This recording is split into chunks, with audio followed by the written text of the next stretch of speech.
Allez, on revient à Lorient. Voilà, ils ont fait ta merde, comme ils ont dit.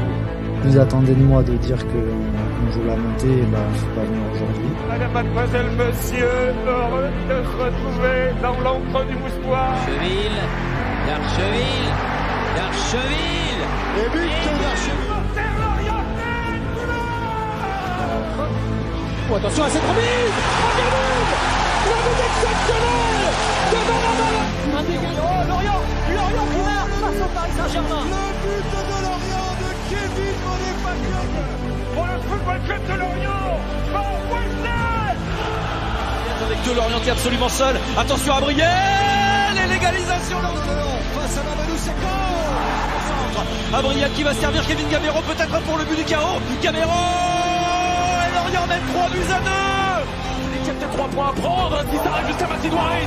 Le voilà, le ballon derrière de Majid Waris à Zakcianic qui va retrouver le 3e but des Lorientais. Arnold de Bouemba qui permet à Lorient. Sur le moral, pourquoi ne pas tenter sa chance? Et Lorientais qui va accélérer encore. Côté gauche pour Bozog dans la surface. Frappe de Bozog et deuxième but. Deuxième but. Sorte avec Ponceau, Claude Maurice, à droite, il y a une solution, Claude Maurice en solo, Mendes finalement servi, c'est parfait, bim pam poum, je te donne le ballon à droite, Mendes centre, pour Gaëtan Courtet, l'ancien Brestois, qui conclut cette action, c'est facile le football quand on joue comme ça. Bonjour à tous, bienvenue dans la taverne après encore un week-end de folie avec le FC Lorient. Ils l'ont fait, l'exploit était à leur portée face à Marseille. Et oui, un but en moins de 3 minutes. Ben voilà pourquoi ne pas répéter les scénarios semaine après semaine. On va analyser cette dérouillée à la maison. Est-elle porteuse d'espoir? C'est une question qu'on se posera. Ou alors sonne-t-elle le glas de nos espoirs de jours meilleurs avec le FC Lorient? On va en discuter avec l'équipe de la taverne en commençant par Raph. Salut. Salut à tout le monde. Lucas est avec nous également. Bonjour, salut les gars. Et Kams est de retour. Alors il n'y a pas Christian Gourcuff, mais il est quand même venu de dire bonjour. Salut Kams. Hola chicos. Kams qui visiblement nous contacte depuis l'autre côté des Pyrénées. Raph, 4-2, on se disait dans l'épisode précédent le match de Marseille, ça allait être dur de battre l'OM. Forcément, quand on prend un but d'entrée, c'est un peu compliqué. Et quand on en prend un deuxième dans la foulée, ça se complique énormément. Ouais, moi je crois que je vais m'auto-citer, mais je crois que j'avais dit qu'on allait se faire rouler dessus. Donc bon, c'est un peu ce qui s'est passé quand même. Clairement, on n'a pas vu le jour. Sur les 10 premières minutes, on concède deux occasions coup sur coup et ça fait but 2 fois. Compliqué de réagir. Je pense qu'à partir de là, tu sais que le match il est plié. Très peu de sursaut d'orgueil à ce moment-là. Le match, la première période est presque quasiment ascensionique. Donc ouais, faillite collective à ce niveau-là. La défense a été très rapidement aux abois.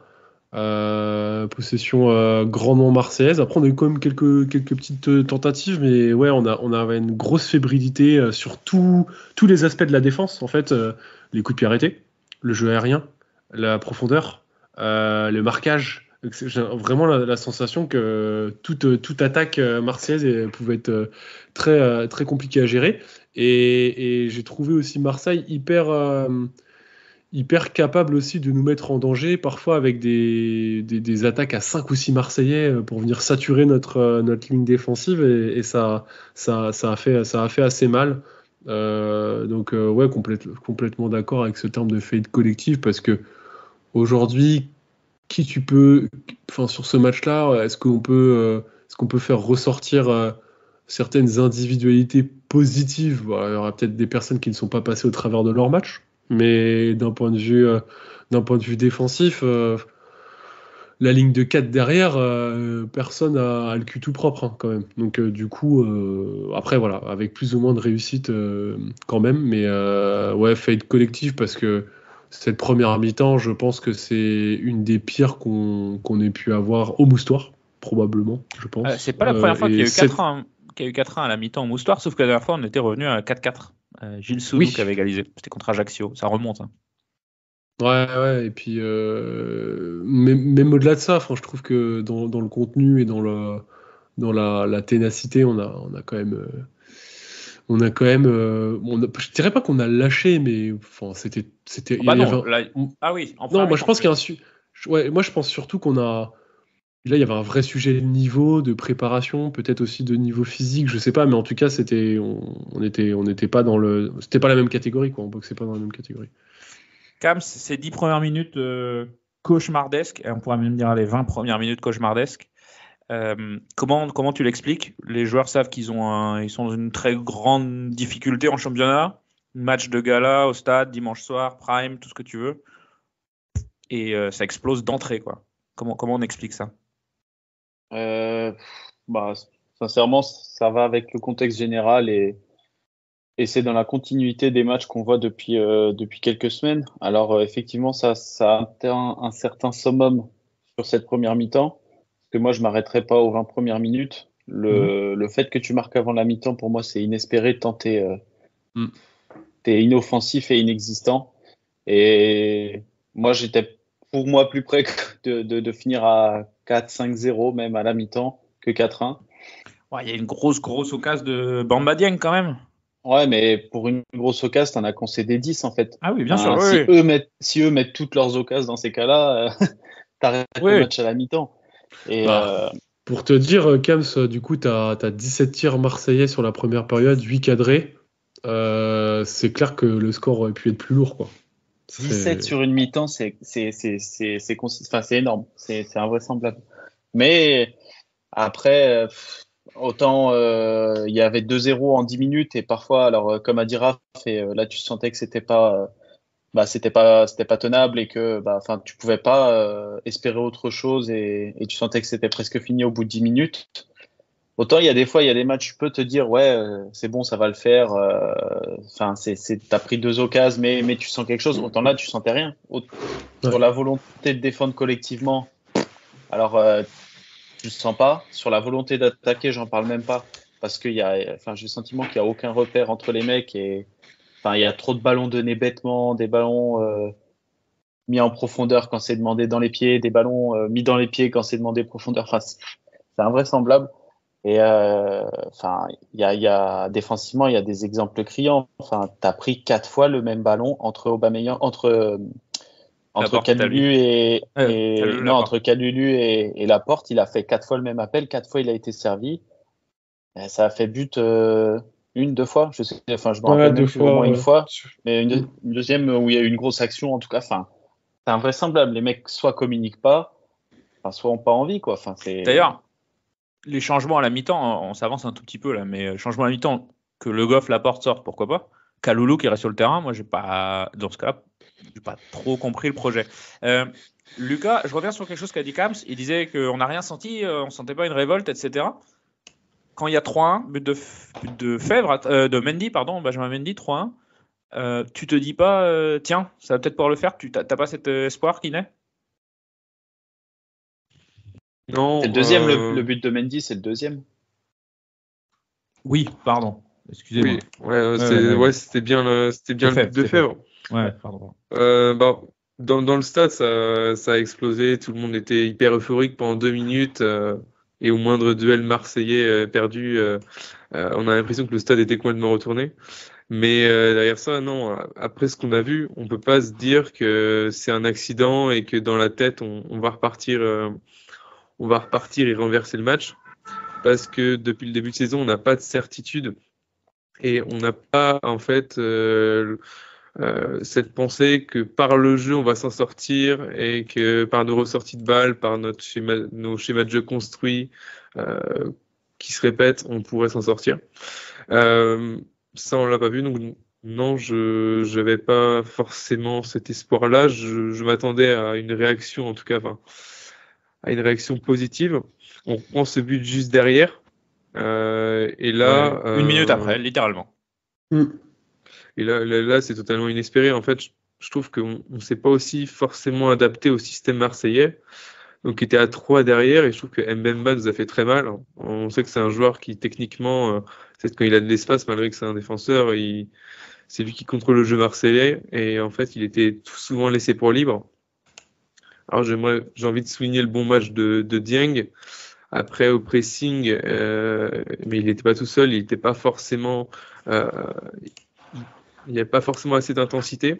Et ça nous a fait très mal parce qu'ils ont joué très avec beaucoup de verticalité et on n'a pas du tout su répondre. Alors, sur les individualités, on reviendra tout à l'heure. Excuse-moi, Lucas. Je continue sur cette première mi-temps. 4-1 à la mi-temps. Il y a un moment, il y a un plan sur Régis à 2-0 pour Marseille à la 10e minute. Il y a un plan sur Régis. Il est assis sur sa chaise, les yeux dans le vide. Moi, à ce moment-là, j'ai eu peur. J'ai eu très, très, très peur. Alors, bon, on a perdu quand même, hein, mais je me suis dit, oui. Là, c'est un moment. Quoi je sais pas. T'as eu peur de quoi? Tu vois, Régis, il y a déjà 2-0. T'as 2-0, t'as 10 non, minutes. Mais à 3-0, les yeux dans le vide. Ouais, non, mais sur ce plan-là. Il note sur son calepin, je ne sais quoi, c'est pareil, tu vois. Enfin, je veux dire, ouais, alors du coup, 3-0, 4-1 à la mi-temps. 4-1 à la mi-temps. On revient et tout de suite 4-2. Là, vous n'allez pas me dire que vous n'avez pas eu un petit lueur d'espoir. Aucune. Non, ouais, 4-2, franchement, t'es content parce que. 4-2 à la 50e, tu dis, tu fais ce qu'il faut pour revenir, en tout cas, à ce moment-là. Enfin, non, vu la première, c'était impossible, en fait. Il s'est tellement rien passé en première que j'y ai pas cru une seule seconde, en fait. J'ai dit 4-2, ouais, bon, tant mieux, écoute. Hein. Mais à aucun moment, t'as senti T'as plus envie d'y croire qu'une vraie sensation de domination. Ouais, après, t'es rationnel, tu crois pas une seconde, c'est tout. Et puis en fait, après, Marseille Marseille après relativement bien défendu, a géré son avance. Marseille n'a rien fait offensivement en deuxième mi-temps. Marseille en deuxième mi-temps n'a rien fait. Ils n'avaient rien à faire. Ouais, bien sûr. Ils n'avaient rien à faire. Après le deuxième but, le coup. Ils nous ont fait perdre, ils nous ont fait perdre au moins 5-10 minutes à un moment donné, à hacher le jeu aussi, à faire beaucoup de simulation, enfin pas de simulation, mais à traîner par terre un peu longtemps quand même. Donc ils nous ont eu. Non, mais ils ont cassé notre dynamique qui, je pense, le seul moment, juste après le but, on a eu vraiment un moment fort, c'est les 10 minutes après le deuxième but, où on a mis un peu le feu, où on se dit si on met un troisième là. Peut-être que ça peut changer la physionomie. Et après, rideau, 70e terminé. Lucas. Non, je suis d'accord avec Raph. Hein. On peut quand même dire qu'on y a cru sur la période de flottement qu'a eu Marseille durant toute cette seconde mi-temps, mais particulièrement après notre seconde but. Où là, même si on n'a pas de certitude dans le jeu, on aurait pu renverser le match, rien au mental, à justement avec un peu profiter de cette deuxième mi-temps qui était très mauvaise de Marseille et c'est un peu typique de leur saison. Malheureusement, on n'a pas profité et après ces 10 minutes-là, finalement, c'est retombé et on n'a pas réussi à remettre le feu. C'était très statique et finalement, on a retrouvé ce qu'on connaissait. Ouais, c'était très inoffensif, on va dire, après à partir de la 65e, 70e minute, il se passe vraiment plus grand-chose. Même en 11 contre 10, on vient pas les bousculer. C'est très inquiétant. On pourrait aussi parler des changements qui ont été effectués. Croupier qui rentre très tard. En fait, on a quoi comme... excuse-moi, je reviens sur un peu cette physionomie de fin de match, fin de deuxième période. On a Dieng qui du coup a plusieurs occasions dont il a deux très grosses occasions dans le match quand même, Dieng. Ouais. Ensuite on a une tête de Talbi qui clairement celle-ci est sortie miraculeusement là-dessus. Ouais, mais ensuite on a Talbi l'an dernier il la met celle-là quoi. Une petite tête de Touré, t'as une occasion d'Aberger à la 65e, puis après gros trou. Et en fait, on a un trou entre la 65e et la 89e. La 89e, c'est l'énorme frappe de Bonqueux innocent, là, mais qui, malheureusement... Et la dernière occasion, c'est la tête de Junior Croupi, qui est au-dessus de tout le monde et qui la met au-dessus de la barre. Donc là, en fait, je trouve que Marseille a super bien géré à la fin, à l'expérience, en hachant le jeu, en cassant bien nos... Et puis les entrants ont assez peu pesé aussi, je trouve, au final. Donc, compliqué. Je trouve qu'en fait, on a joué 15 minutes sur ce match. On parle des entrants. Donc changement à la mi-temps. Formose, Mendy qui rentre et Touré. Bon, ils n'ont pas été mis en danger en deuxième mi-temps, mais en même temps, Marseille, n'a pas attaqué. Tozin. Je viens de me souvenir qu'il était rentré parce que je le vois là, mais c'est pas un grand souvenir. Darlin Nyong'o à la 80e et Kroupi. Alors Kroupi à la 87e, mais ça faisait quelques minutes qu'il était sur le bord du terrain à vouloir rentrer et ça a traîné un petit peu. Lucas, tu penses qu'on peut dire que ce match, on l'a perdu en 10 minutes ? Non. Parce que je pense que s'il n'y a pas ce score à la mi-temps, cette large différence, Marseille fait pas le même seconde mi-temps. Ouais. Et finalement, on perd sur 90 minutes et on n'aurait pas du tout su répondre au match marseillais. Sans forcer en seconde mi-temps, ils ont réussi à maîtriser totalement leur débat. Et même sur la période où ils ont été plus faibles, je dirais pas qu'ils ont très bien défendu en seconde mi-temps, c'est juste que en position haute, on arrivait simplement à trouver aucune solution parce que Fèvre était tout le temps arrêté et perdait tous ses duels. Et même quand il y avait des opportunités avec des courses dans la profondeur, je l'ai trouvé très en manque de lucidité, toujours à vouloir jouer le 1 contre 1, il n'était pas du tout en réussite. Donc voilà, mais ça c'est un syndrome plus général que ça. Donc très petit stat pour étayer ton propos, Lucas, je me mets à ton service. 2 sur 8 sur les dribbles et 19 ballons perdus. Donc clairement, voilà, c'est un non-match à ce niveau-là pour lui, beaucoup de déchets techniques. Ouais. L'autre jour, on disait qu'il choisissait ses matchs.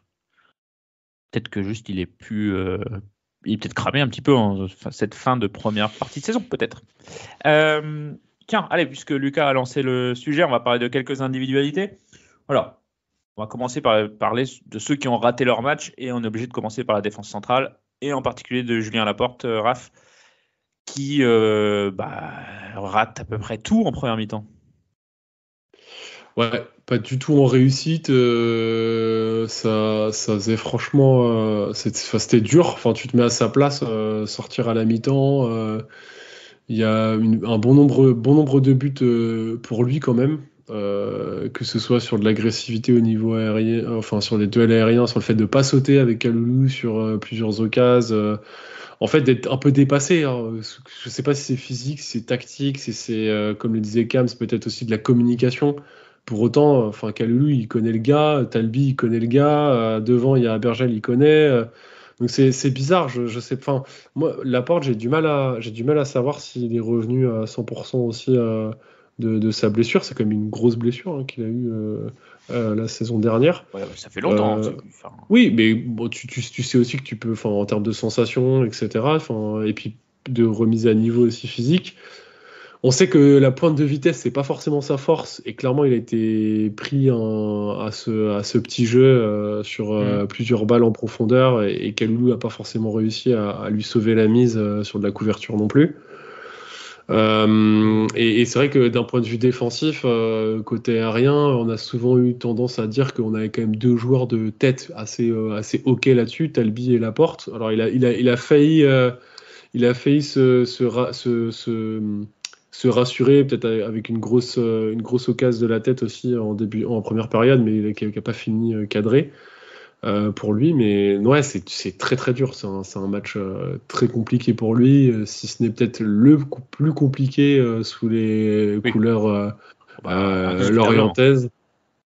Je crois qu'il a pris un 2 sur 10 sur l'équipe. Ouais, alors tiens, juste, je fais un petit aparté là. Journaliste de l'équipe qui nous explique que Laporte est impliqué sur 27 des 29 buts encaissés. Enfin, c'est une stat à la con. Qu'il est sur le terrain pour 27 des 29 buts encaissés. Alors, ok, pas de problème. Vogo, il est là pour 29 des 29 buts. Talbi, il est là pour 29 des 29 buts. Non, mais surtout dans Vogo, on peut... sans vouloir défendre outre mesure Julien Laporte. Attention, mais... Non, mais cette stat est ridicule. C'est sûr que... Et on s'y connaît en stat ridicule. On s'y connaît, nous. plus tu joues, plus tu prends des buts. Hein. C'est normal. Si tu joues pas, tu prends pas de but. Hein. Donc, Oui. super saison de Mouyokolo, qui du coup ne prend pas de but avec le FC Lorient. Bravo Exactement. à lui. Donc, tu vois, ça n'a aucun sens. Franchement, je trouve que c'est d'une bassesse intellectuelle, en tout cas, d'utiliser ce genre de stats. Juste, tu réfléchis 2 secondes, tu comprends qu'en fait, cette statistique ne veut absolument rien dire. Bon, bref. Voilà, c'était pour le petit aparté. Kams, tu le mentionnais un petit peu tout à l'heure. Julien Laporte qui n'a pas non plus été aidé par son latéral droit. Non, il est pas. Lui, comme le reste de l'équipe, est passé à côté de son match, défensivement en tout cas. Même offensivement, on l'a pas vu. Après, je soulève le point que je soulevais tout à l'heure et Kraf a encore évoqué. Pour moi, il y a un gros problème. Soit de prise en charge, soit de communication au niveau d'Aubameyang. Alors, il est dans ta zone, il est devant toi, soit tu le suis à chaque fois qu'il part, soit tu communiques avec Laporte. Après, c'est là la limite où je sais pas s'il lui dit et du coup c'est 100% Laporte ou quoi. De toute façon, quoi qu'il arrive, le tort sera partagé. Mais sur ces ballons-là, ça m'a. J'ai vu une fois. Non, je mais me dis, bon, ils vont rectifier le tir 2 fois, 3 fois, 4 fois. Les gars, il y a un moment, il faut se réveiller. Ils font 4 fois la même chose. C'est pas possible. Pas possible. Et tu le prends à chaque fois, tu es mis en danger sur ce truc-là. C'est un truc de fou. Surtout, tu n'as Avec pas des la marge positions de hyper manœuvre. statiques. Quoi. T'as pas la marge en fait, parce que tu sais que t'as pas la vitesse pour toi, que tu dois être plus proactif et sentir mieux les coups, et il n'y a pas eu ces ajustements-là, quoi. Donc, Exactement. Quand je dis tu communiques, c'est oui, tu sais que la porte il va pas vite. Tu lui dis tu prends 2 mètres de recul et puis t'anticipes la course. Et si t'as pas le temps, c'est à toi de le suivre. T'es plus rapide que la porte. c'est vrai que c'est rare d'avoir vu le FC Lorient se faire prendre aussi facilement de vitesse, je trouve. C'est très rare. Parce que défensivement, c'est vrai qu'on a eu toujours l'habitude de comment ? Déjà parce qu'on laisse peu d'espace dans notre dos. Oui, mais parce que habituellement, on est plutôt sur des schémas où on défend bas, etc. Et donc, du coup, on n'est pas pris de vitesse. Mais là, c'est vrai qu'on était plutôt assez haut. Globalement, il n'y a pas eu ces schémas d'attaque-défense. T'avais un match un peu particulier. On n'a pas un peu l'habitude d'avoir. Marseille n'a pas eu une possession, on va dire, dantesque tout le match à mettre des flots et des flots d'attaque. C'était plus des transitions rapides qui nous faisaient énormément de mal et on avait du mal à se recroqueviller et à bien défendre. Je vais peut-être dire une connerie, j'ai plus tous les buts de Marseille en tête, il y en a eu tellement, mais est-ce qu'on prend un but sur attaque placée ? Ouais, si. Si, lequel ? Sur un de ces ballons là justement qui est mis dans le dos. C'est une attaque placée. Il ne semble pas que ce soit une attaque rapide. Le deuxième, non ? Mais le deuxième, il je crois que c'est le deuxième. Transition quand même. Le premier, c'est un CPA, c'est un retour de CPA. Ouais. Il me semble que le deuxième. Alors, tu peux penser que c'est une transition, mais il me semble que c'est une attaque placée. D'accord, ok. Ou du moins un départ bas, quoi. Ok. On continue dans les individualités. La surprise du chef dans ce 11, Lucas, c'était Julien Ponceau.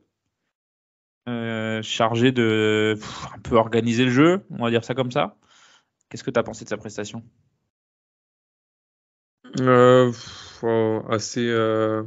Assez insipide. Je pensais que tu allais dire neutre. J'attendais neutre. Non, je varie mon vocabulaire. Non. Il n'arrive pas réussi à porter ce lien, cette créativité.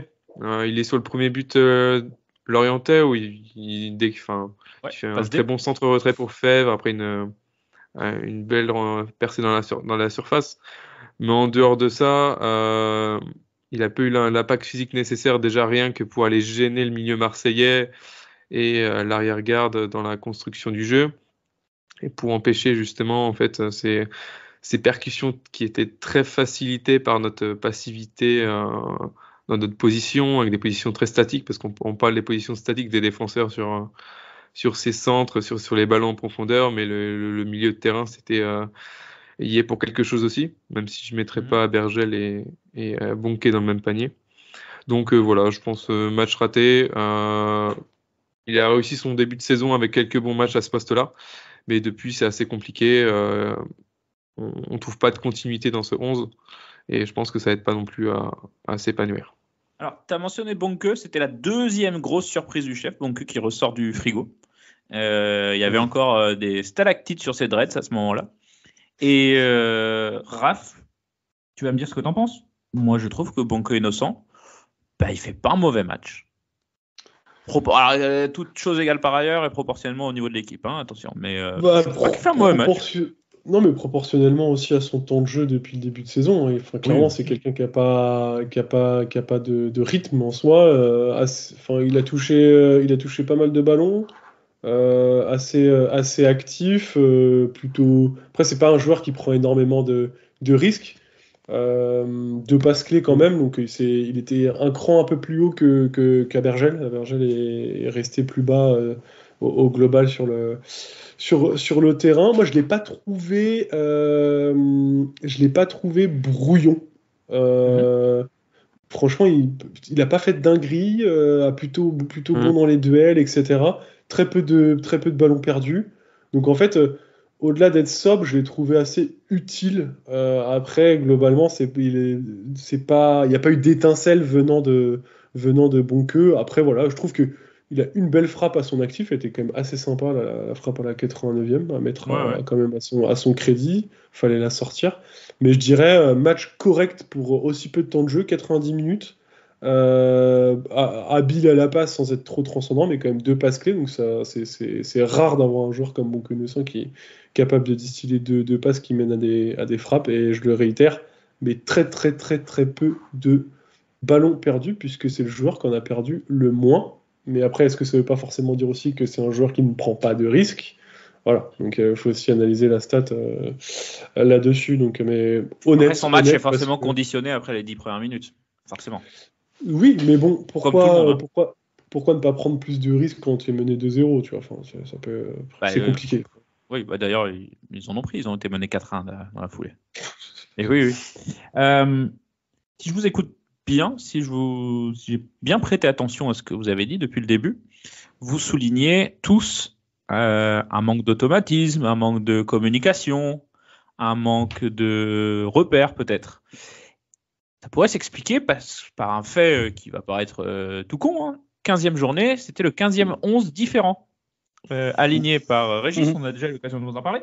Est-ce que vous pouvez me citer les joueurs, on n'est pas déjà dans le quiz, mais je vous pose la question, est-ce que vous pouvez me citer les joueurs qui ont été 15 fois titulaires cette saison ? Vogo, je pense. Vogo, évidemment. Ouais. Talbi. Talbi, et je crois que c'est Bergel. Et à Bergel. Il en manque un. Ouais. Titulaire ? Ouais. Non, qui a joué 15 matchs. Titulaire, excuse-moi. Fèvre. Non, Fèvre n'a pas été titulaire une fois. Il y a un jour, il était malade et il est commencé sur le banc. Ouais, t'en as que 3 alors. Tu dois avoir. T'as Bergel, Talbi, Vogo. Ouais. Mais Fèvre fait partie. Non, Fèvre, il en a pas fait un. Ouais. Et il a joué quand même ce match-là, donc il a joué 15 matchs, d'accord ? Donc ils sont 4 à avoir joué. Donc en fait, la stat est encore plus dingue si on la regarde comme ça. Ils sont 4 à avoir joué 15 matchs. Ils ne sont que 3 à avoir été 15 fois titulaires. Est-ce que ce manque qui peut s'expliquer de plusieurs façons, on peut peut-être avoir l'occasion d'en parler, mais est-ce que ce manque de continuité dans les 11, quand même, c'est un facteur explicatif de ce manque de repères criants qu'on voit, ou de communication, ou d'habitude entre les joueurs ? C'est pas le seul, mais c'est plutôt que, enfin, c'est une conséquence plutôt qu'un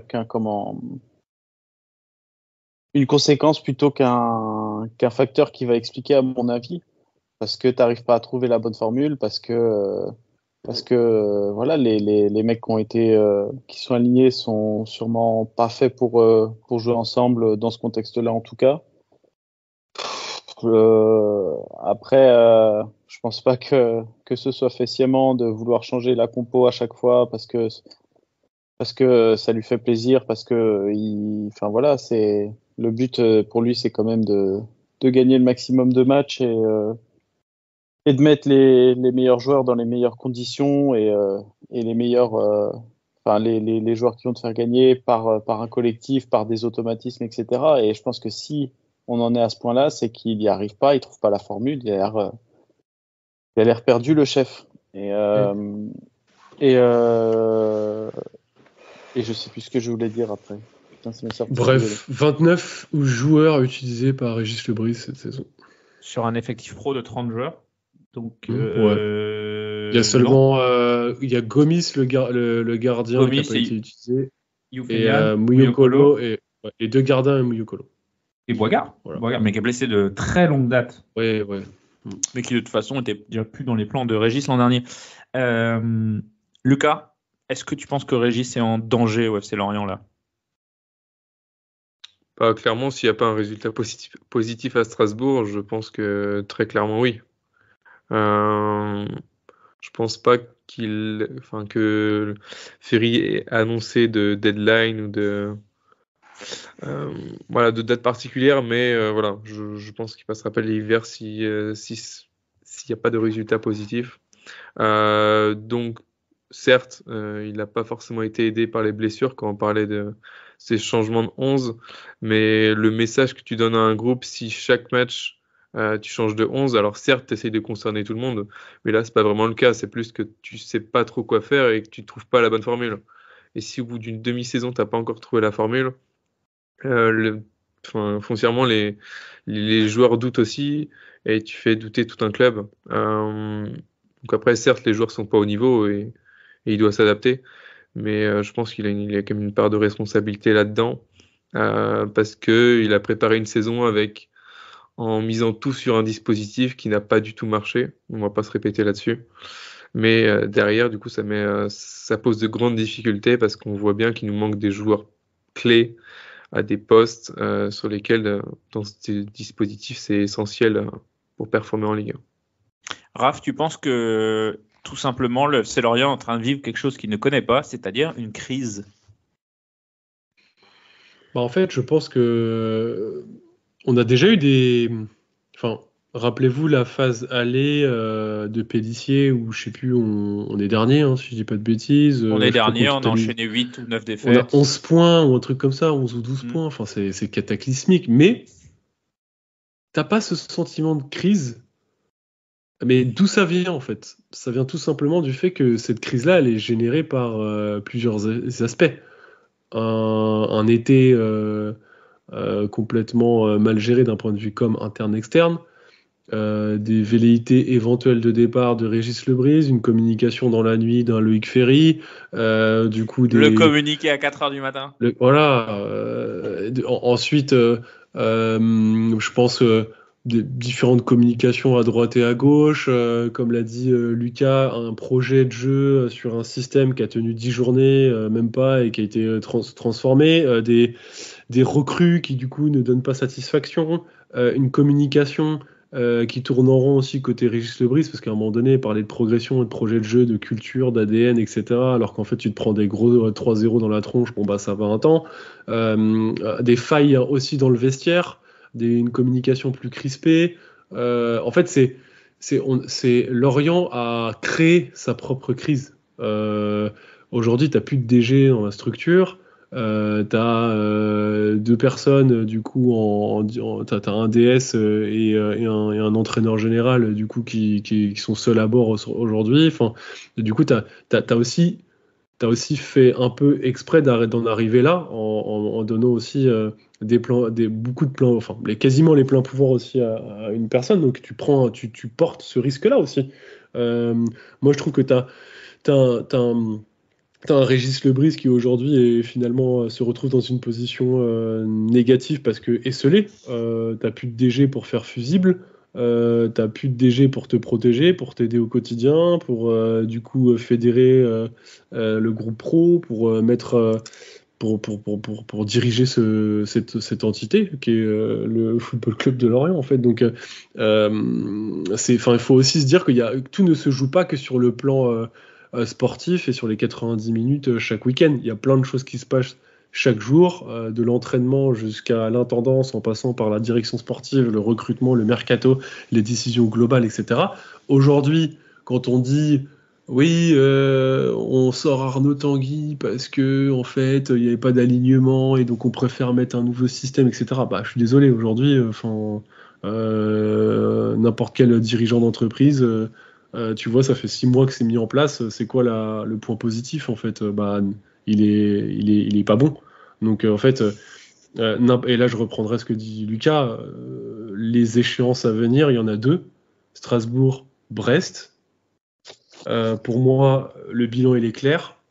D'un point de vue organisation au niveau du FCL, est-ce que c'est mieux? Je ne crois pas. Enfin, en tout cas, on a enlevé des gens et on a enlevé des gens qui connaissaient le football et qui connaissaient l'institution. Aujourd'hui, Après, on a qui? On n'est pas en interne.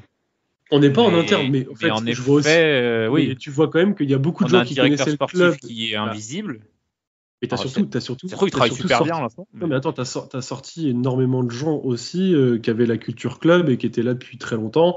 Stéphane Pedron, il est sympa d'être venu chercher son maillot quand même. Bah ouais, franchement, tout le monde y a pensé. Tout le monde a une petite pensée. J'ai vu l'image, j'ai fait il est venu. Bon. Le Roux, Pedron, Tanguy, la cellule sportive, détection, etc., recrutement, la data, etc. Enfin, t'as quand même enlevé beaucoup de monde. Donc ça c'est on va dire, c'est l'organigramme, c'est l'organigramme et la gouvernance du club et sa communication. Puis après, tu as les choix sportifs. Aujourd'hui, force est de constater, et on fera le bilan du coup en fin décembre et en janvier sur Ferrita et Co. Mais globalement, les différents choix mercato, tactique, système, c'est négatif. Aujourd'hui, tu as moins de points gagnés par match, moins qualité de jeu, moins d'armes offensives pour piéger l'adversaire, plus jeu de transition et une défense qui est de plus en plus fébrile. Tu es attendu par quasiment toutes les équipes de Ligue 1 où tu pièges plus personne. Et du coup, tu as un collectif qui commence à se renfermer sur lui-même. Et on voit émerger peut-être des luttes intestines qu'on ne voyait pas avant. Parce que des luttes intestines, quand tout va bien et que les résultats sont là, ça va, ça passe. Là, on sent que c'est quand même pas la croisière s'amuse. Donc globalement, sportivement, on voit moins de choses. Ça se ressent aussi dans les tribunes, ça se ressent dans la ferveur autour du club. Donc attention, parce que du coup, on sait aussi que le public lorientais, il peut être un peu fine bouche et les guichets fermés. Et taquin. Et les guichets fermés, voilà. Donc et puis ça commence à faire beaucoup. Et puis je pense qu'il y a un dernier point qui fait aussi beaucoup de mal à Ferry, qui fait beaucoup de mal du coup à Régis Lebris, plus à Régis Lebris aujourd'hui. On parlait du Golden Boy Loïc Ferry qui était venu prendre le FC Lorient, ou du talent intrinsèque de Régis Lebris pour former un effectif efficace et une équipe qui joue au foot. Aujourd'hui, la cote de popularité et les lettres de noblesse d'un Régis Lebris, elles sont en train de fondre comme neige au soleil, parce qu'aujourd'hui, tout ce qu'il avait pu prouver pendant 6 mois sur l'historique de Pélissier et l'effectif de Pélissier, compliqué. Compliqué le renouveau, le projet qui devait émerger depuis... Là, ça va bientôt faire 1 an et demi. C'est compliqué, c'est très très compliqué. Désolé pour le propos, on va dire un peu long, mais franchement, le bilan, il est pas bon du tout. Et désolé, mais en tant que dirigeant d'entreprise me concernant, à un moment donné, tu es obligé de prendre des décisions. Je rappelle qu'il est propriétaire d'un kebab à Villeneuve-la-Garenne.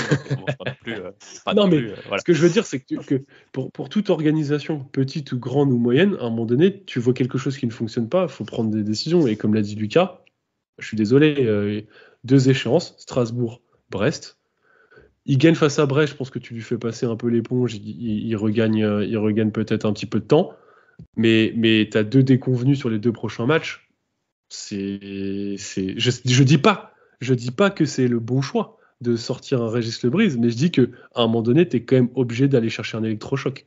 Donc, et là, je pense que notre Loïc Ferry, il a probablement l'option déjà en tête et déjà préparée. Caps, t'évalues... Non, je vais formuler autrement la question. Est-ce que tu penses que Régis Lebris est sur le banc l'orienté à un début de la phase à retour?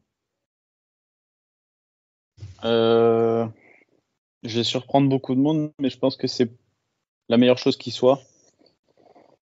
Parce que malheureusement, à l'heure actuelle, le club, il est taillé autour de lui. Et tout est fait pour que la réussite elle passe par lui, malheureusement. Je dis pas que c'est une bonne chose, comme Raph dit que c'est pas une bonne chose forcément de le remercier. Mais là, actuellement, si tu veux espérer quelque chose et te sauver, ça ne passera que par ça et par un mercato d'ajustement, tout simplement. Non, mais sur quel projet, Kams, en fait? Moi, mon point, il est là, c'est, admettons, t'as un Loïc Ferry ou un Follet, ils sont prêts à mettre les ronds. Ouais. Mais Tiens, j'avais oublié Follet, moi. Qu'est-ce que va faire le Brise alors que j'ai l'impression qu'il s'enferme dans un certain dogmatisme? Il va prendre qui? Qu'est-ce qu'il va faire? C'est quoi son enfin, est-ce qu'il a parlé de C'est à lui de savoir, puisque c'est lui qui a les pleins pouvoirs au club. Mais je pense que, moi personnellement, ça passerait par remercier les mecs qui sont en train de te chier dans les bottes, entre guillemets, tant principalement sur le plan sportif, qui te pénalise aujourd'hui, et aller chercher alors, du coup, des garçons qui avec te qui tu vas pénalise pouvoir... qui te pénalise jusqu'à là, dire ouais, on te chie dans les bottes, en fait? À qui je fais référence? Malheureusement, aux recrues qui ont été faites ces derniers temps, je pense... je sais que je vais me faire des ennemis, mais à des garçons comme Isaac Touré, notamment, à des garçons comme Bamba Dieng, qui je trouve est complètement sous-performant et pas au niveau attendu comparé à ce qu'on nous a promis. Au milieu de terrain, excusez-moi, mais à part Berger, il n'y en a pas un qui tient à baraque. Ponceau de temps en temps.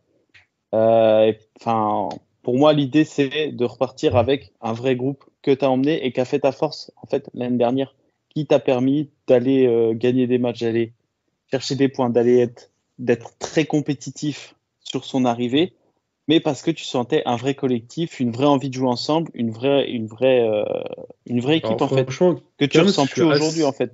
Je suis assez d'accord avec toi sur plusieurs points, mais au final, est-ce que c'est pas la compo qu'il a essayé de mettre face à Marseille? Parce que ta ligne de 4, c'est la ligne de 4 de l'année dernière. Il y a combien de temps à part qu'elle a pas Mendy joué à ensemble? gauche? Voilà. Après, oui. J'entends. Mais ce que je veux dire, c'est Laporte, que j'ai l'impression... Laporte, il a été benché depuis le début de saison. Il a joué combien de matchs depuis le début de saison? Laporte, il a joué 14 matchs. C'est top 5 dans les titulaires quasiment. Donc c'est pas. Il y a eu 2 matchs où il a pas joué, 2 ou 3 matchs d'affilée où il a pas joué. Je suis Non, pas sûr qu'il a joué 14 quand même. Hein, mais... Je crois qu'il a joué 14 matchs. Mais bon, bref. J'ai le sentiment qu'il a joué beaucoup moins, c'est pour ça. Oui, notre défense, on a tous le sentiment qu'elle n'était pas là. Pardon, du coup, parce que ça fait un moment que je veux lancer Lucas sur une question. Lucas, tu es peut-être une des personnes qui connaît le mieux la carrière de Régis Lebrise, et je parle vraiment au niveau, pas ici dans le podcast, mais au niveau mondial, même on peut le dire. Je prends pas grand risque en disant ça. Est-ce que Régis Lebrise, au cours de sa carrière, entraîneur de jeunes, etc., a déjà été dans une situation compliquée de cette façon? Et est-ce que tu penses qu'il est capable de se remettre en question et de surmonter justement cette épreuve qui est quand même très, très, très compliquée pour lui? Alors, est-ce qu'il a été dans une situation similaire? Non, en tout cas au niveau sportif. Oui, bien sûr. Parce qu'il n'a pas forcément connu de saison telle que celle-ci. Et en tout cas, en équipe de jeunes, les résultats ne sont pas forcément les plus importants. Il a toujours eu des groupes plutôt bons qui performaient en N2. Donc au niveau sportif, non. Après, est-ce qu'au niveau humain, il est capable de se remettre en question? Je dirais oui. Malgré qu'on le décrit comme quelqu'un d'assez entêté dans ses choix ou quelqu'un d'assez dur. Le plus dur, finalement, ça va être de réussir à transmettre ce message et montrer qu'il peut se remettre en question. Parce que je pense qu'au niveau sportif, c'est quelqu'un qui s'adapte énormément. Et comme il l'avait dit, même à ses débuts, quand il est arrivé sur le banc, il n'a pas forcément des idées de jeu qui sont arrêtées, mais il va s'adapter à son effectif. Et on voit bien que, bon, forcément, c'est plus du tout le même jeu que l'année dernière, mais il a changé de nombreuses fois de plan de jeu et d'ambition en termes de position sur le terrain ou autre par rapport à ses effectifs. Donc oui, je pense qu'il est capable de se remettre en question. Après, est-ce qu'il a toujours le groupe derrière lui? Moi, je ne sens pas que le groupe l'a lâché, mais il faut quand même réussir à avoir assez d'énergie, réussir à transmettre quelque chose qui s'est peut-être cassé. Parce que l'année dernière, les joueurs étaient on entendait ça, qu'ils étaient impressionnés par son discours, que c'était assez novateur. Mais est-ce que justement, dans des situations comme ça, est-ce qu'il arrive à avoir un discours motivateur? Et est-ce que ce discours un peu alléché, ou je ne retrouverai pas le mot, passe dans ces situations telles qu'on vit aujourd'hui? Bah, c'est pas je sais pas, moi j'ai pas l'impression de voir quelqu'un qui soit c'est pas vraiment un grand meneur d'hommes, donc je pense que le discours passe très bien quand tu as un contexte de victoire et de jeu qui va en sa faveur. Je pense que c'est quand même quelqu'un qui arrive à gérer un groupe.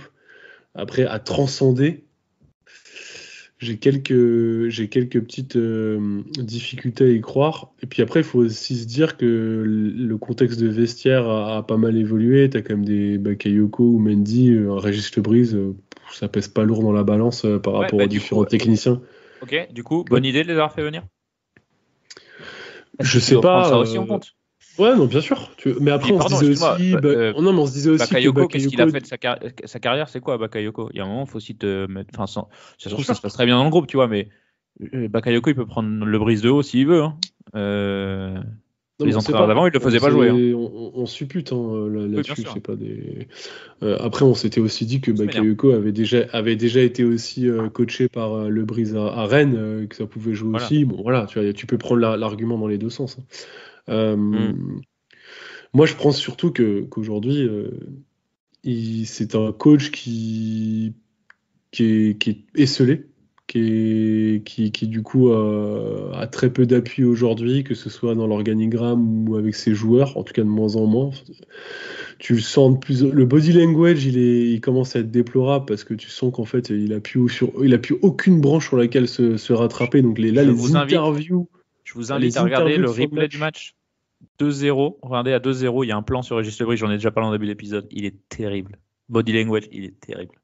Vas-y, les interviews, tu disais. Après, les interviews, tu sens qu'en fait, là, ça devient plus compliqué, la justification est complexe, le discours est difficile, enfin c'est compliqué. Je l'ai pas trouvé mal après son interview après Marseille, je l'ai pas trouvé mal en fait. Je trouvais très réaliste.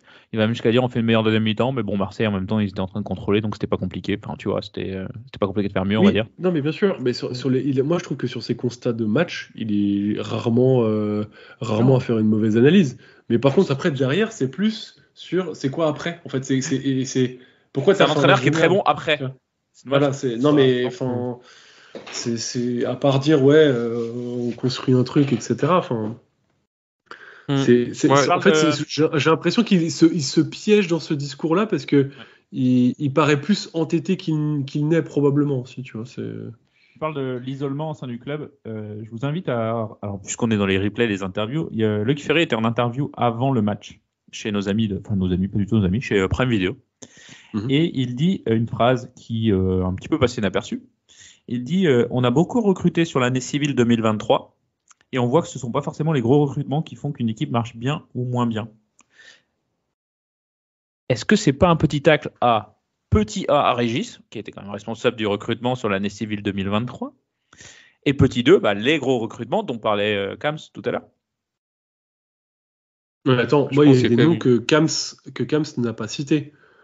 Adrian Gerbic, Jean-Victor Makengo. Makengo, c'est l'année civile 2023. Oui, non, mais ce que je veux dire, c'est que du coup, Makengo était inclus, tu vois.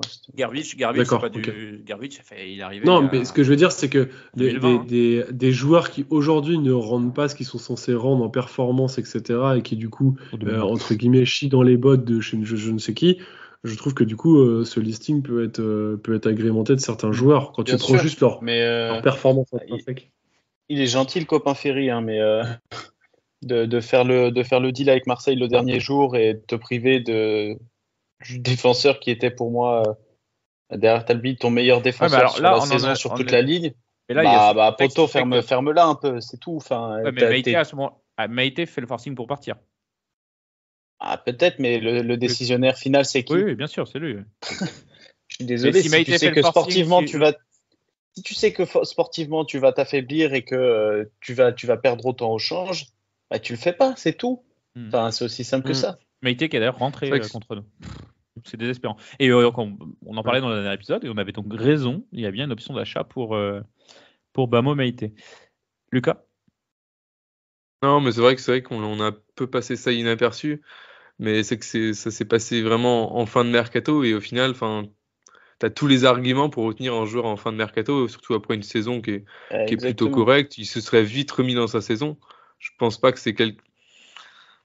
Et Il y a en eu, plus, il y a eu moi, ce qui m'a un peu gêné, très gros forcing du clan Meïté pour partir. ouais, peut-être. On n'a pas on n'a pas tous les détails, donc c'est un peu de la supposition. Après, ce qui un peu gêné aussi, c'est le reportage sur Prime.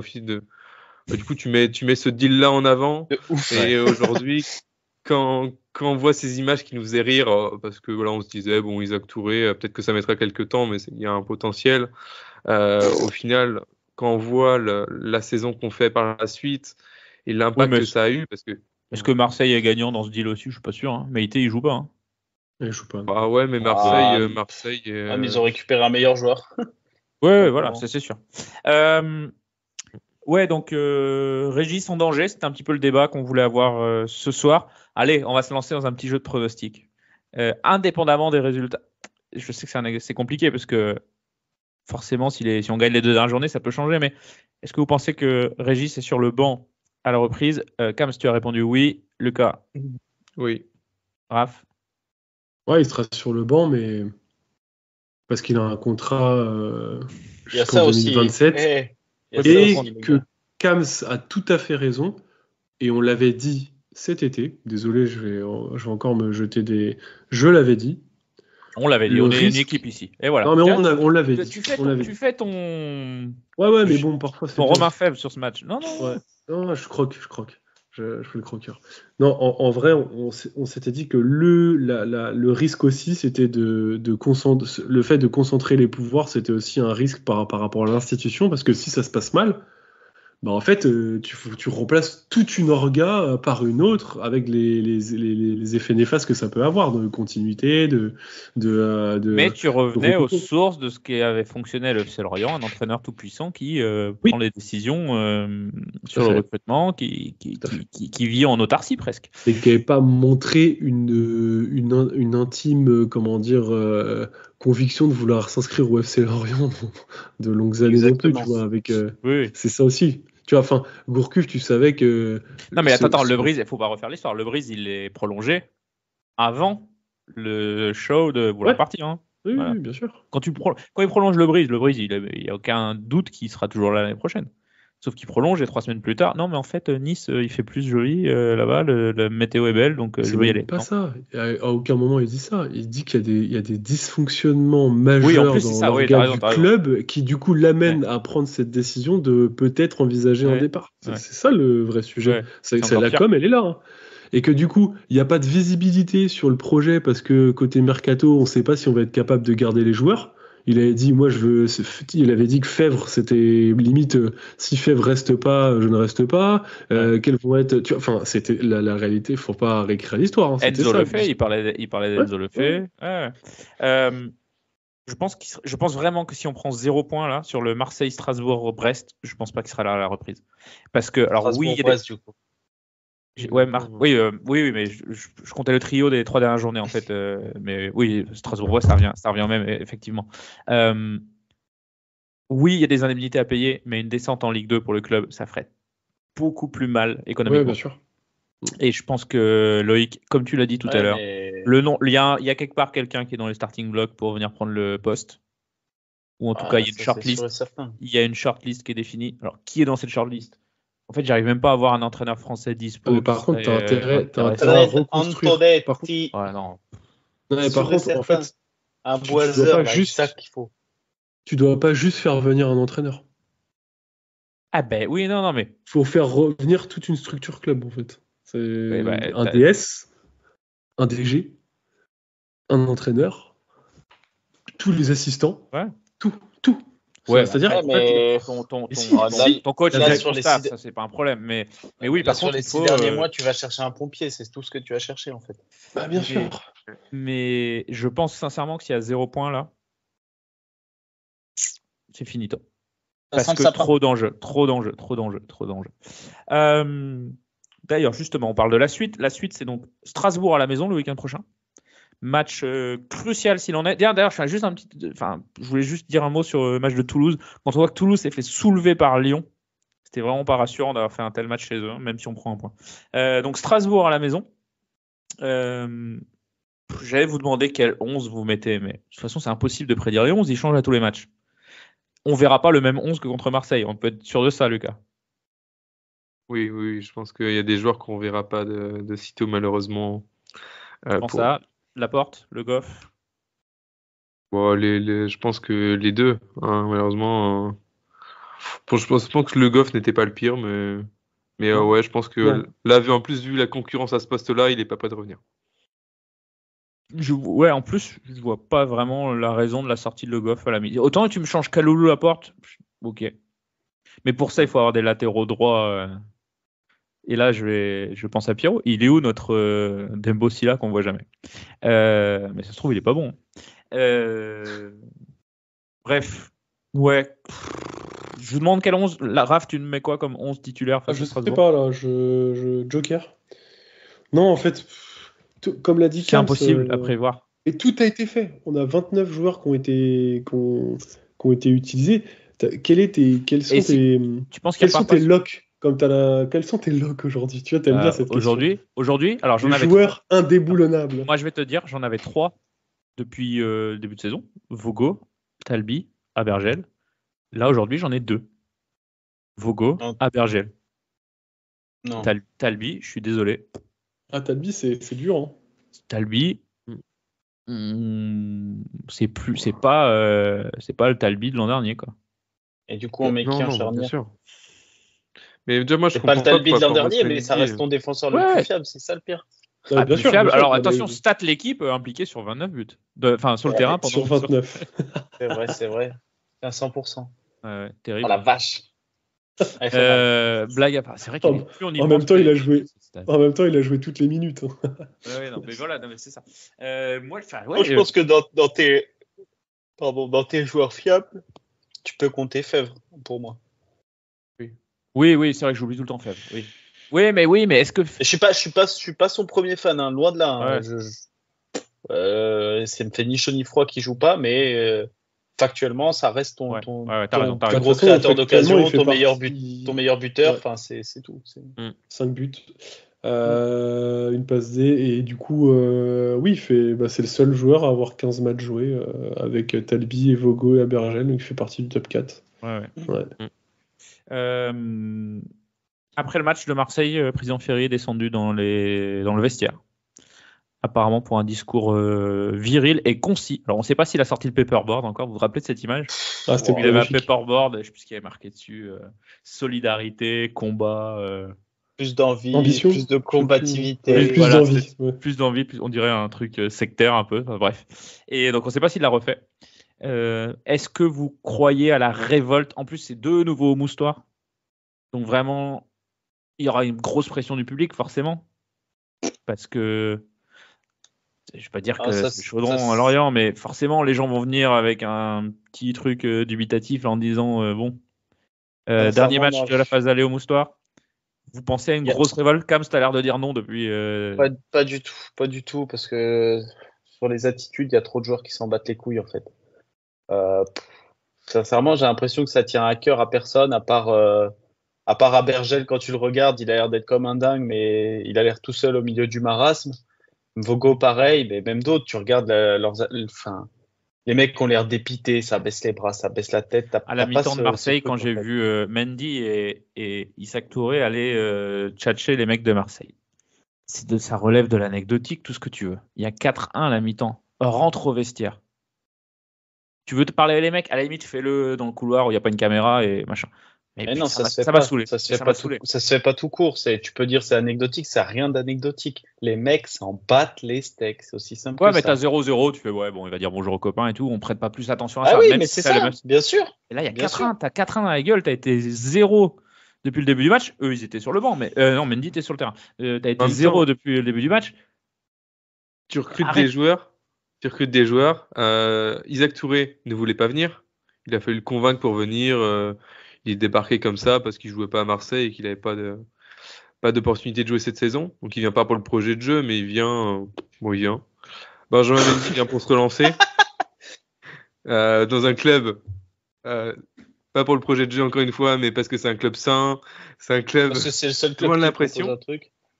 Bakayoko également. Il se dit qu'il aura du temps de jeu cette saison et pas trop de pression. C'est le banana boat, ça. Non, mais quand tu recrutes des joueurs qui viennent pas forcément pour le club, tu le payes un bon nez. Après, je mettrais Si peut-être pas Bakayoko, Bakayoko tu dans peux le le dire, bateau. il revient pour se relancer, il vient voir Régis, avec qui connaît de Rennes et tout. Tu peux à la limite. Oui, on a pas Bakayoko, le oui. faire. Mais voilà, je mets plutôt du coup Mendy et Isaac Touré, plutôt dans le même bateau. Ouais, mais on en revient à quelque chose que Kams avait dit dans le Ferry Time. Tu changes complètement ta philosophie de recrutement sur ce mercato, sur ces 3-4 joueurs. Alors, historiquement, Lorient, et surtout sous Gourcuff, a toujours fait des paris avec des joueurs un peu de renom. Mais c'était pas vraiment à ce moment-là de leur carrière. C'était plus fin de carrière. C'était là. Sur l'ensemble, enfin, excuse-moi, mais sur l'ensemble de ton mercato, t'es pas allé à contre-courant. Mais enfin, il parle de l'année 2023, mais quand tu fais un Makengo, tu claques combien 15 patates. Tu pètes le record pour Makengo. Ok, on voit le résultat derrière.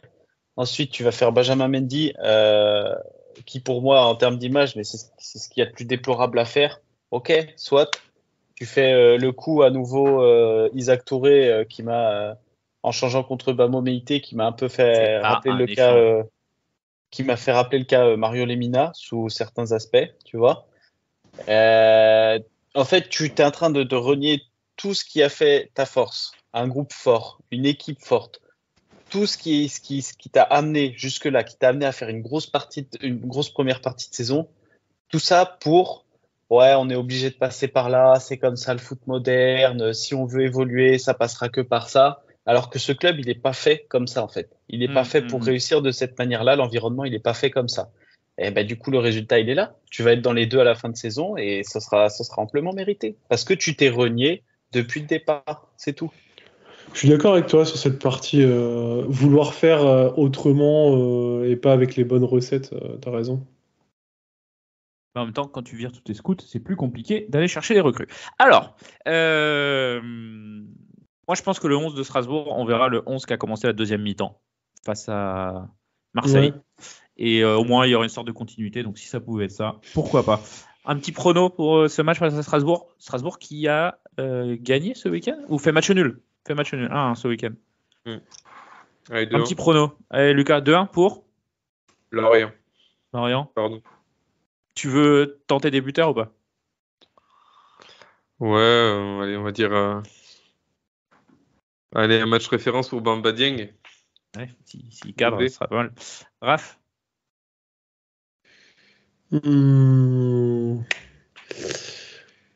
Match nul. 1-1. Oh, c'est le pire truc possible, match nul, je pense. Kams? 0-2. Victoire de Strasbourg. Qui tu mets en buteur, toi, Raph? On va avoir un but de Talbi. Ah ouais, donc tu nous promets un très très grand match, toi là. Ouais, ça va être un match de merde. Et moi, je vois un doublé de Gamero. T'imagines? Le Calice. Moi, je vais vous surprendre. Je vais dire clean sheet déjà. Ouais. Clean sheet. Et ce qui serait quand même, rien que pour ça, ça vaudrait le coup de célébrer. Et je vais dire 3-0 pour Lorient. Ok. Ouais. C'est pas possible que le vestiaire ne soit pas. Alors, ils étaient sûrement KO dimanche soir. On a échangé avec certains, ils étaient eux pour le coup KO. Mais dans le vestiaire, c'est pas possible que dès lundi matin ou dès ce matin à l'entraînement, puisqu'on enregistre, on est mardi, ils ont eu repos hier. Dès ce matin à l'entraînement, c'est pas possible qu'il n'y ait pas un sentiment de révolte chez certains et t'es obligé de faire quelque chose. Donc voilà, 3-0 pour moi, les buteurs, j'en sais rien, mettez qui vous voulez. Un but de Dieng, un but de Fèvre et un but de Croupi, tiens. Allez. Original. C'est beau. Bah ouais, pourquoi pas. Les questions de nos auditeurs. Alors Pierrot n'est pas là, du coup je vais faire ça comment on dit, à l'emporte-pièce? Non, c'est pas ça du tout. Excusez-moi. C'est quoi la compo type de cette... C'est la Gamérance sur Twitter. On a posé la question que sur Twitter. Nos auditeurs qui nous suivent sur Instagram, on est désolé, on n'a pas eu le temps. Enfin, j'ai pas eu le temps. C'est quoi la compo type de cette équipe? Difficile de voir un 11 clair se dégager. Oui, on en parlait tout à l'heure. Un 11 On vient d'en parler. Ouais. Et si la Gamérance nous pose la question, si le sens de sa question, c'est qu'est-ce que c'est le 11 type de l'année, c'est-à-dire le meilleur joueur à son poste, les 11 meilleurs joueurs à leur poste, je suis bien incapable de mettre 11 joueurs sur le terrain. Tu m'es connu en numéro 9, un peu comme le jeune garçon qui répondait au quiz en avant-match. Ah, très bon quiz, très original. Oui, devant le moustoir, les petits quiz en début de match, là, sympa. Alors, pro tip, si vous voulez les réponses, écoutez le podcast. Et normalement, vous avez les réponses du quiz après. Non, par exemple, mettre oui, tu mets Croupi, ton attaquant, c'est Croupi, forcément. Ouais. Mais à part 4-5 postes, c'est compliqué. Tu mets Fèvre, Croupi, Abergel, Talbi, puis Vogo. Voilà. Quelque chose dont on n'a pas parlé, mais en effet va avoir son importance. Illuminatus nous demande comment anticiper la rotation de l'effectif par rapport à la CAN qui approche. Rappelons qu'à la CAN sont susceptibles d'y aller, sauf... Alors, il me semble qu'ils sont qualifiés, ceux-là. Hein. Donc, Talbi, forcément. Kaloulou, éventuellement. Bonke Innocent. Je ne sais pas s'il est toujours dans les petits papiers, ça m'étonnerait un peu. Bamba Dieng, pareil, hein, il est un peu reculé dans la liste. Yongwa devrait y être. Formose devrait y être. Et Tozin, je ne sais pas s'ils sont qualifiés avec le Bénin, ça me surprendrait. Je ne sais pas, aucune idée. Bref, il y a un peu de monde à partir à la CAN. Ça va être sympa, ça aussi, ce moment-là. Sur les postes défensifs, on a quand même un effectif assez large, même si c'est pas forcément le plus qualitatif cette saison en tout cas. Le plus problématique, moi, c'est forcément Talbi. Après, moi, c'est départ de Formose aussi, il va faire mal. Moi, je comprends pas qu'il joue pas en défense centrale là où il a toujours été. Bon. Oui. Oui, mais parce qu'il le fait jouer à droite parce qu'il n'y a aucun latéral qui vaut la route, quoi, je pense. Ouais, mais ouais. Mais ça, voilà, c'est un autre débat, mais oui, c'est vrai qu'il est cantonné à ce poste-là, malgré lui. Et après, sur les postes offensifs, de toute façon, il y aura forcément, je pense, une recrue cet hiver. Je vois pas comment on peut faire sinon.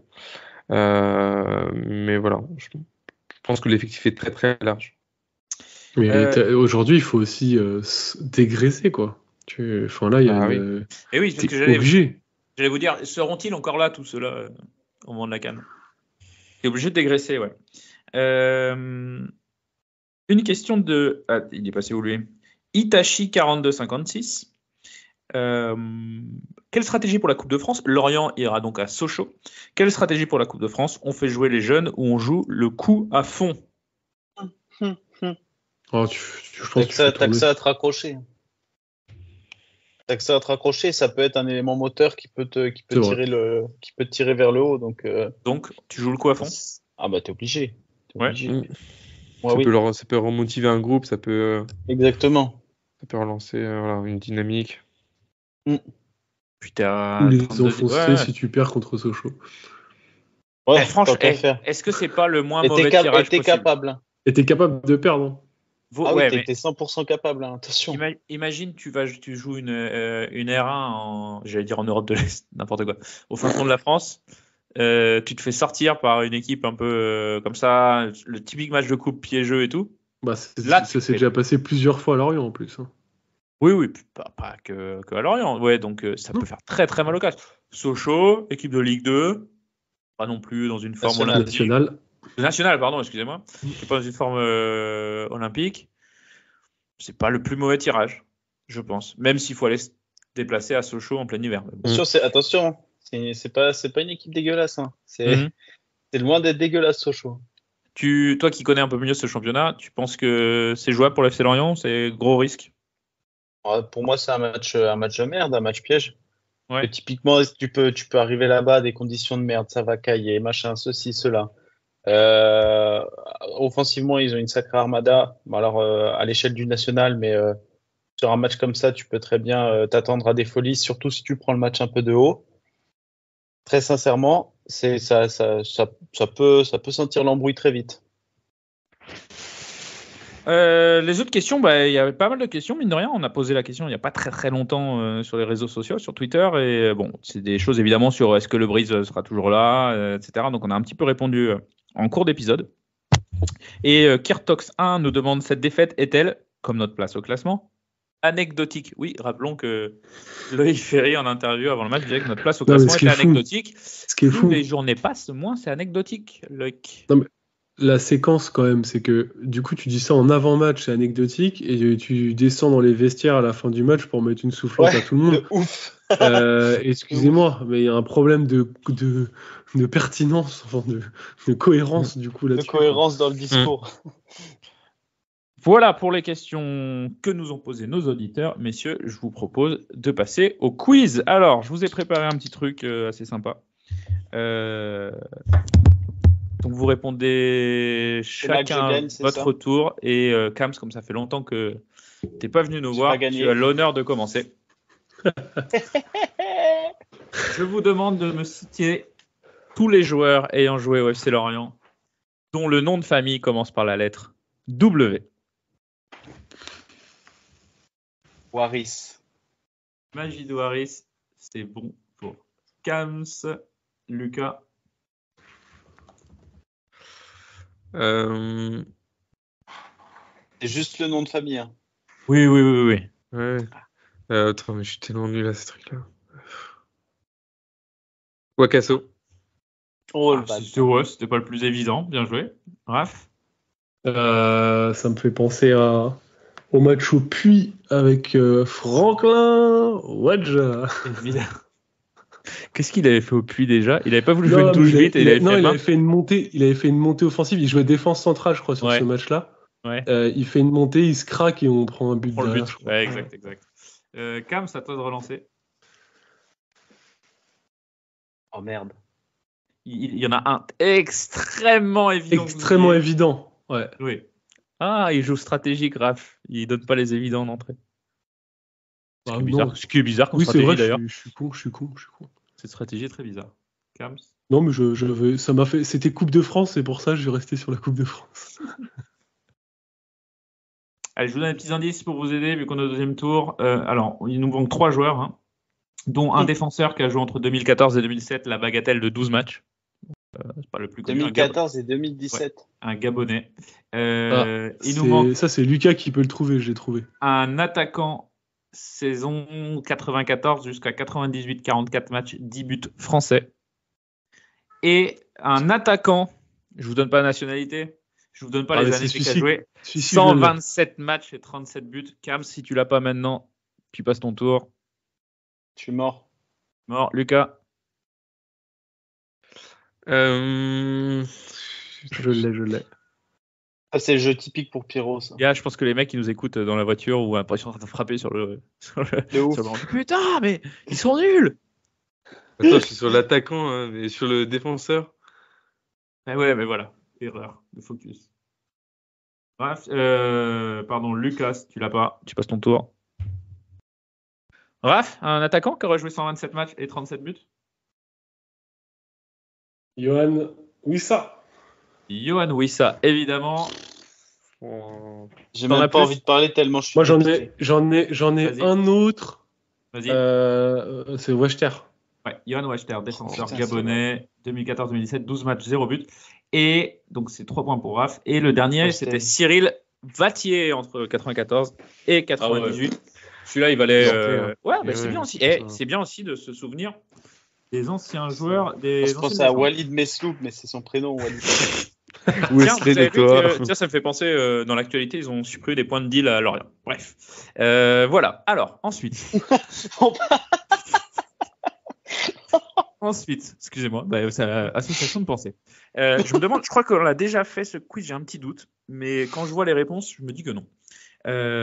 Ça, c'est de la bonne présentation. On cherche les 10 joueurs les plus capés, toutes compétitions confondues, de l'histoire du FC Lorient. J'allais dire, il y en a 10, oui, forcément, puisqu'on cherche les 10 joueurs. Kams, à toi l'honneur. Jérémy Aliadière. Ah bon? Alors, les plus capés, Lorient, avoir joué le plus de matchs avec Lorient. Ouais, non? Bah, non. Bah, genre, jamais de la vie. Jamais de la vie. Alors, ouais. Ouais. En fait, si j'ai le temps, je ferai un petit cut là, parce que quand il est horrible cette réponse, tout en sachant très bien que je le ferai pas. Donc, voilà. Allez, vas-y, je te laisse une deuxième chance, va. Attends, il a fait 2 passages. Ouais, mais de là. Mais même. Alors, la barre, elle est à J'étais persuadé. 170... la barre, elle est à 177 matchs. Quand même.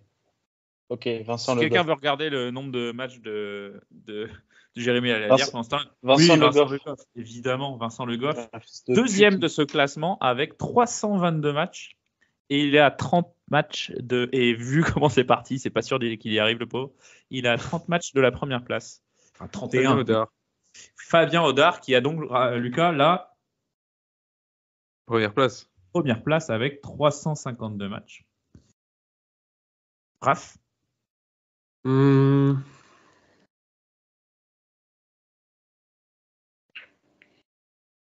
a dit du coup. On a dit Fabien Audard, numéro 1, 352 matchs.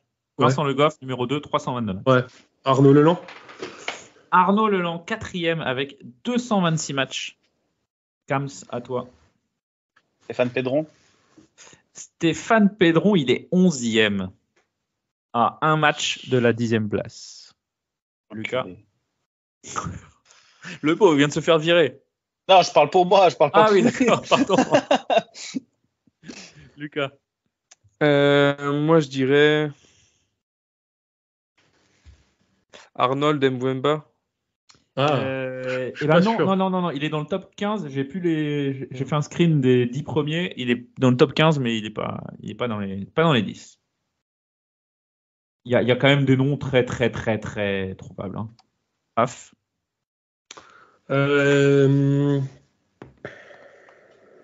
Est-ce que Stéphane Le Garec, il aurait pas aussi Non, Non. pas de Stéphane Le Garec dans les. J'ai 10. pris un risque là. Un deuxième tour sans indice et puis Allez. après je vous guide. Kams. Michael Siani. Non, pas de Michael Siani. Je bien tenté. J'ai pas le nombre de matchs de Siani. Lucas. Je dirais. Je suis très J'en ai rien. Ah, j'en ai un, je crois. Oh, c'est moche de mettre la pression sur Lucas comme ça. Et il est facile. Ouais, j'en ai plusieurs même. Allez, Lucas. On peut éliminer Lucas et on va plus vite. Non, mais le pauvre Vas-y, Lucas, fais-toi. Hein, Il dit vas-y en plus. Lucas qui abandonne, jette l'éponge. Raph. Désolé, Lucas.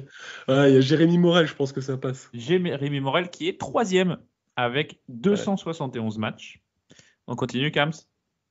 Ulrich Le Pen. Non, pas Non. d'Ulrich Le Pen dans le top 10. Ouais, non. Lucas. Ouais, je suis Le Pen, bien il est nul, en parti. fait. Il a fait un aller-retour aussi. Lui, il est pas resté. Ouais, il est allé à Ipswich. En Algérie. Ouais, il a fait Non. l'Algérie. Ouais. Le Pen, il a fait Ipswich en milieu d'année 2001-2002. Je viens de comprendre la vanne de Kams. Je l'ai pas entendu. Lucas. Oh, bah, on va pas la répéter. Lucas. Gassama. Mais arrête, c'est pas Non, possible. non, pas de Gassama. Lucas, faut pas donner des noms au hasard. Hein, faut... Je sais pas. Mais... Raph, à toi. On a dit Le Goff ou pas? Oui, bien sûr. Ok, bah du coup. C'était d'ailleurs la première réponse de Kams si j'ai pas oublié de faire le cut. Ah oui, c'est vrai, putain. Yann Jouffre, je pense qu'il est pas mal aussi. Jouffre, 5e avec 215 matchs. Kams.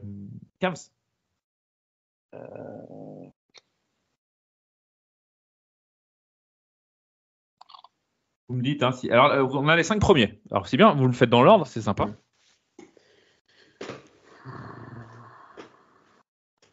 Ah, mais non, mais j'en ai pas. Enfin, des gros. Putain, Si vous passez tous votre tour, encore une fois, je commence à lâcher les indices. Est-ce qu'il y a des joueurs de l'effectif actuel encore à part Non, Le Goff? non, je le pense seul pas. dans l'effectif actuel, c'est Le Goff. Vas-y, je passe.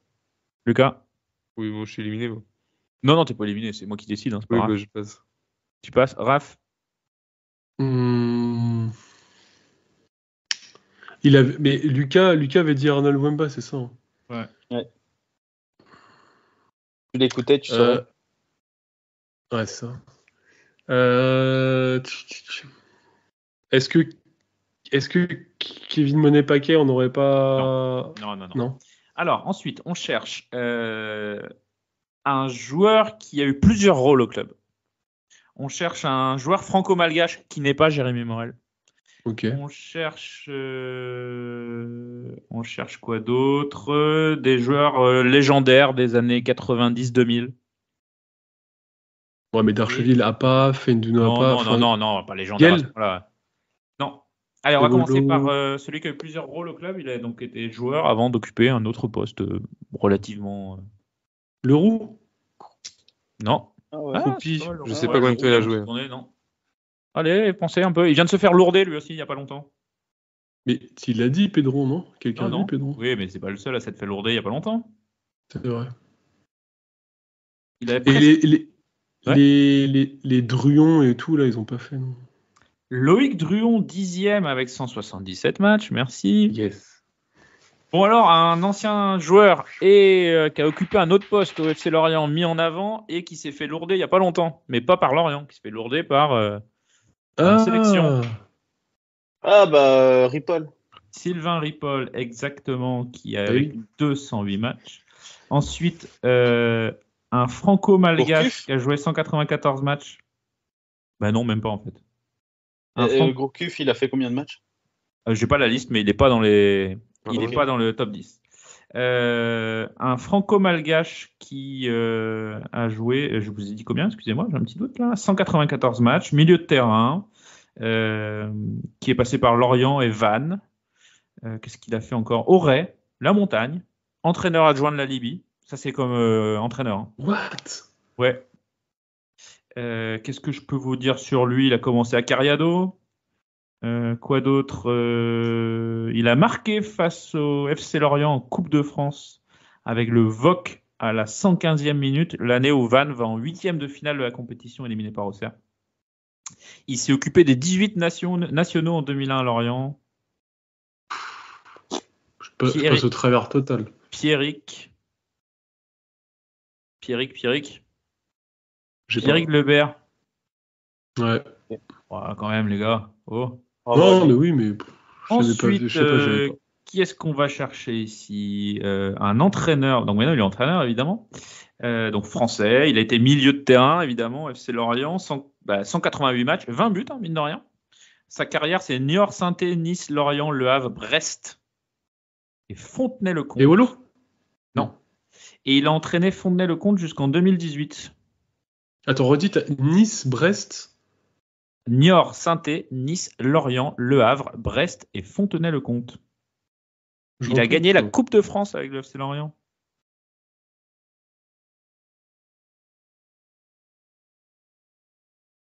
Non, Rémi personne. Gaillard. Anthony Gauvin. Anthony Gauvin. Tu peux le dire avec un peu moins de haine dans ta bouche. Oh, Anthony Gauvin. Il tirait les coups francs parfois. Ensuite, on cherche un... Alors, il était quel poste lui, excusez-moi. Petit doute là. Bon, ça me reviendra, c'est pas très grave. International breton. Un match avec l'équipe de Bretagne. 94-99 au FC Lorient. Avant de partir à Châteauroux et au SCO. Défenseur central, pardon, voilà, évidemment. Il est allé au CEP Lorient, Lucas. J'aime pas ce quiz. Très bien. Gilles. Le louche.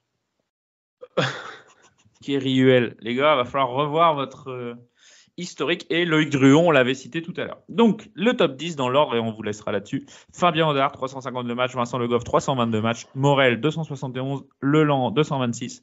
Jouffre, 215. Ripoll, 208. Lebert, 194. Et j'ai plus de batterie. Si c'est bon, Gauvin 189, bordel. Kéry-Huel 178, Druon 177 pour le top 10 et Pedron est juste à la porte. Un petit mot sur le concours, Raph, il faudrait peut-être qu'on le lance. Donc ce que je te propose, c'est qu'on l'annonce dans le podcast aujourd'hui et qu'on le lance ce week-end pendant le match. Sur les réseaux sociaux. C'est parti. Vas-y. Alors, pour Noël, la Taverne est heureuse de vous faire gagner une PlayStation 5 et le jeu. Alors, ça s'appelle comment maintenant? FC 24. FC 24. Ouais. Donc, pour participer, c'est très simple. Vous allez vous abonner sur les réseaux sociaux et on vous donnera les détails du tirage au sort qui aura lieu très rapidement, la semaine prochaine, pour qu'on puisse expédier ça. Ça arrivera peut-être pas pour Noël, vu les délais. Alors, ça arrivera probablement pas pour Noël pour des raisons logistiques, mais bon. Voilà. Elle est là. Hein. Voilà.